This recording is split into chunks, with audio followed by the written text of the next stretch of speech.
할렐루야! 2020년 1월 15일 금요일 새벽 기도회를 시작하겠습니다. 오늘도 주시는 말씀 붙들고 승리하는 하루 되시길 바랍니다. 오늘은 누가 우리의 진정한 왕인가 라는 제목으로 말씀을 묵상하며 함께 기도의 자리로 나아가시겠습니다. 먼저 오늘 본문 마태복음 2장 13절로 23절까지의 말씀 함께 읽겠습니다. 그들이 떠난 후에 주의 사자가 요셉에게 현몽하여 이르되 헤롯이 아기를 찾아 죽이려 하니 일어나 아기와 그의 어머니를 데리고 애굽으로 피하여 내가 내게 이르기까지 거기 있으라 하시니 요셉이 일어나서 밤에 아기와 그의 어머니를 데리고 애굽으로 떠나가 헤롯이 죽기까지 거기 있었으니 이는 주께서 선지자를 통하여 말씀하신 바 애굽으로부터 내 아들을 불렀다 함을 이루려 하심이라. 이에 헤롯이 박사들에게 속은 줄 알고 심히 노하여 사람을 보내어 베들레헴과 그 모든 지경 안에 있는 산의 아이를 박사들에게 자세히 알아본 그때를 기준하여 2살부터 그 아래로 다 죽이니 이에 선지자 예레미야를 통해 말씀하신 바 라마에서 슬퍼하며 크게 통곡하는 소리가 들리니 라헬이 그 자식을 위하여 애곡하는 것이라. 그가 자식이 없으므로 위로받기를 거절하였도다 함이 이루어졌느니라. 헤롯이 죽은 후에 주의 사자가 애굽에서 요셉에게 현몽하여 이르되 일어나 아기와 그의 어머니를 데리고 이스라엘 땅으로 가라. 아기의 목숨을 찾던 자들이 죽었느니라 하시니 요셉이 일어나 아기와 그의 어머니를 데리고 이스라엘 땅으로 들어가니라. 그러나 아켈라오가 그의 아버지 헤롯을 이어 유대의 임금됨을 듣고 거기로 가기를 무서워하더니 꿈에 지시하심을 받아 갈릴리 지방으로 떠나가 나사렛이란 동네에 가서 사니 이는 선지자로 하신 말씀에 나사렛 사람이라 칭하리라 하심을 이루려 함이러라. 아멘. 오늘 본문의 말씀은 헤롯의 끔찍한 살생 위협 소식으로부터 시작합니다. 자신의 왕권에 도전을 하는 아기 예수로 인하여서 베들레헴과 그 근방의 2살 이하 모든 남자 아기들을 죽이겠다는 내용이었죠. 그리고 주의 사자로부터 그 소식을 들은 요셉은 아기 예수와 마리아를 데리고 애굽으로 급히 피신을 하게 됩니다. 그리고 이 끔찍한 사건은 실제로 일어나게 되지요. 그리고 시간이 지나서 헤롯이 죽자 요셉은 아기 예수와 아내 마리아와 함께 이스라엘 땅으로 되돌아갑니다. 그런데 유대를 새롭게 통치하게 된 아켈라오의 잔인함을 알았던 요셉은 유대를 피해 갈릴리의 나사렛이라는 동네로 들어가게 됩니다. 그래서 예수 그리스도께서 나사렛 사람이라 칭함받게 되었던 것이죠. 자, 여기까지가 오늘 본문의 간단한 줄거리입니다. 오늘의 말씀을 통해 마태는 우리에게 중요한 질문을 던지고 있습니다. 그것이 무엇입니까? 바로 누가 우리의 진정한 왕인가? 라는 질문입니다. 그래서 마태는 오늘 본문 내내 예수 그리스도와 헤롯을 극명하게 대비하며 말씀을 전개해 나아가고 있습니다. 그래서 지금부터 본문이 말씀하고 있는 예수 그리스도와 헤롯의 극명한 차이점 3가지를 함께 확인해 보시도록 하겠습니다. 첫 번째 차이점은 헤롯은 가장 높은 곳에 살았고 예수님은 가장 낮은 곳에서 사셨다는 것입니다. 당시의 시대는요, 왕이 신처럼 여겨지던 시대였습니다. 그래서 당시의 왕궁들은 모두 크고 높고 화려했죠. 하지만 이렇게 거대한 왕궁을 짓기 위해 왕의 국민들은 목숨의 위협을 무릅쓰고 고된 노동을 해야만 했고요. 이로 인해 막대한 세금까지 왕에게 제공해야만 했습니다. 헤롯은 이렇게 국민들의 목숨을 담보로 지어진 화려한 왕궁에서 호의호식하며 살았던 것이죠. 오늘날의 왕들은 어떻습니까? 단적인 예로 북한의 경우를 한번 보십시오. 과거로부터 지금까지 북한의 왕들은 그 국민들에게 약속하고 있는 것이 있습니다. 바로 흰쌀밥에 고깃국을 매일 먹게 해주겠다는 약속인데요. 이 약속은 자그마치 59년 전인 할아버지 김일성 시절부터 지금까지 외치고 있는 약속입니다.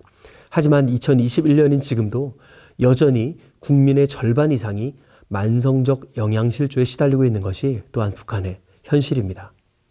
하지만 아이러니하게도 김일성과 김정일은 과한 영양소 섭취로 인한 성인병인 심근경색으로 사망했다고 합니다.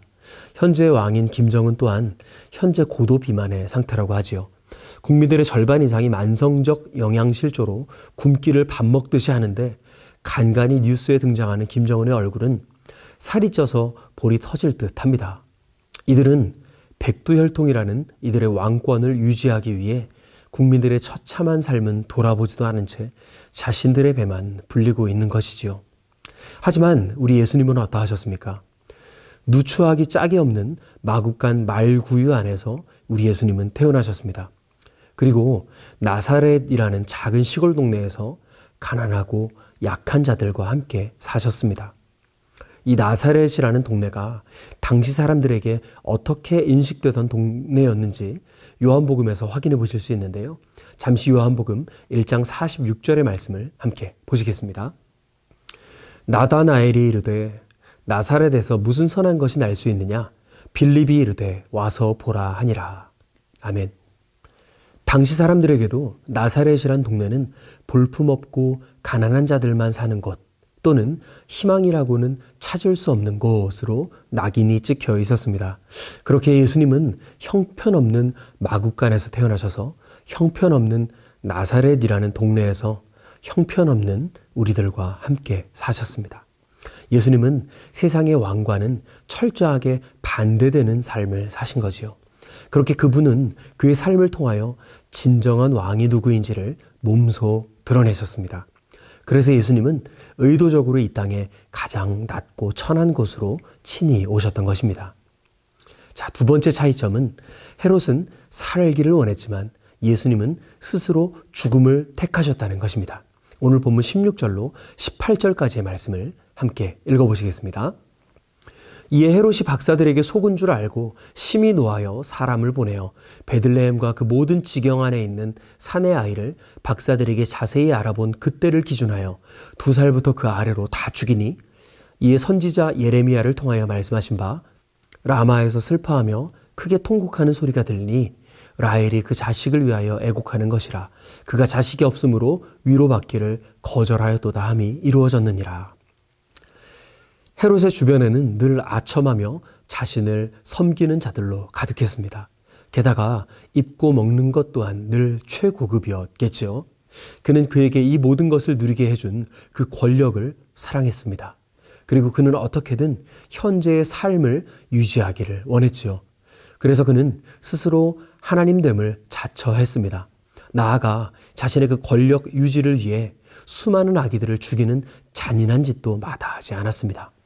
17절에 보니 그 부모들이 자식이 없으므로 통곡하며 위로받기를 거절하였다고 하니 그 참혹함을 어찌다 말할 수 있었겠습니까? 사실 헤롯은 유대 사람도 아니고요, 에돔 사람입니다. 그리고 단지 로마 황제에게 잘 보여서 유대의 왕이 된 사람이었죠. 이러한 자신의 주제 파악을 조금이라도 했다면 오히려 유대인에게 자비를 베풀고 유대인의 왕이 탄생했다는 소식에 겸허히 반응했을 것입니다. 하지만 그는 예수님뿐만 아니라 자신의 기득권에 도전이 된다고 여기는 자들을 모두 제거하려고 했습니다. 그렇게 그는 아기들뿐만 아니라 당시의 대제사장 또한 죽였고요, 나아가 자신의 왕비와 자식들까지도 냉정하게 처참히 죽여버렸습니다. 헤롯은 그렇게 권력의 맛을 보고 난 후에 그 권력에 눈이 멀어서 양심이 굳어버렸던 것이죠. 그래서 당시의 유대에는요, 헤롯의 아들이 되느니 그의 돼지가 되는 편이 낫다는 말이 돌 정도였다고 합니다. 그렇습니다. 헤롯은 서류상 유대 땅의 왕이었지만 유대인의 왕은 아니었습니다. 그는 잠시나마 고대 팔레스타인 왕국의 왕은 될 수 있었지만 진정한 하나님의 백성, 유대인의 왕은 될 수 없었다는 것입니다. 그래서 예수님은 그러한 그들을 향해, 그리고 우리에게 이렇게 말씀하셨습니다. 요한복음 10장 11절로 12절까지의 말씀을 함께 읽어보시겠습니다.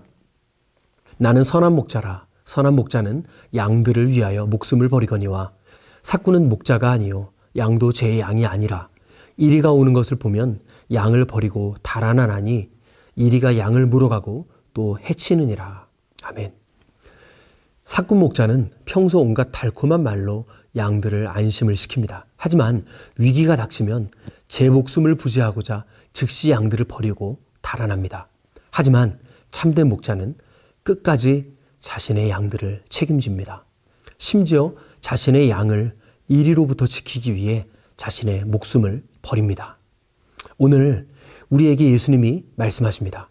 내가 바로 너희들이 그토록 원하는 참된 목자다라고요. 할렐루야! 이분이 바로 우리의 진정한 왕이신 예수 그리스도이십니다. 자, 세 번째 차이점은 살고자 했던 헤롯은 죽었지만 스스로 죽음을 택하셨던 예수 그리스도는 부활하셨다는 것입니다. 인류의 역사는 권력 다툼과 전쟁으로 점철될 만큼 슬픈 역사의 반복입니다. 한 인간이 권력을 쥐고 그 맛을 보게 된 후 그 권력을 유지하기 위해 물불을 가리지 않는 모습을 우리는 역사를 통해 수없이 보아왔습니다. 그리고 여전히 북한에는 이러한 어처구니 없는 일들이 버젓이 일어나고 있지요. 자신들의 권력을 유지하기 위해 그렇게 잔인한 행동도 서슴지 않았던 그들은 결국 어떻게 되었습니까? 또 현재의 그들은 어떻게 되어가고 있습니까? 그들의 그러한 행동들로 인해 그들은 정말 무언가 값진 것을 얻었습니까? 아니죠. 그들은 결국 아무것도 가지지 못한 채 죽음을 맞이했습니다. 그리고 현존하는 이 땅의 모든 왕들도 결국 아무것도 갖지 못한 채 죽게 될 것입니다. 우리는 이러한 역사를 통해 무엇을 알 수 있습니까? 그것은 바로 사람에게 소망을 두어서는 안 된다는 것입니다. 유한한 인간이 유한한 인간에게 기대는 것만큼 어리석은 일은 없기 때문입니다. 하지만 세상의 수많은 사람들은 여전히 권력자에게 소망을 둡니다. 자신에게 유익을 주지 못한다는 이유로 그들에게 욕을 퍼부으면서도 또 언제 그랬냐는 듯이 또 그들을 의지합니다. 왜입니까? 이들 말고는 기댈 만한 존재를 세상에서는 도저히 찾을 수가 없기 때문입니다. 혹여나 이를 통해 우리의 형편이 좀 나아지면 우리는 진정 만족할 수 있는 것입니까? 아니죠.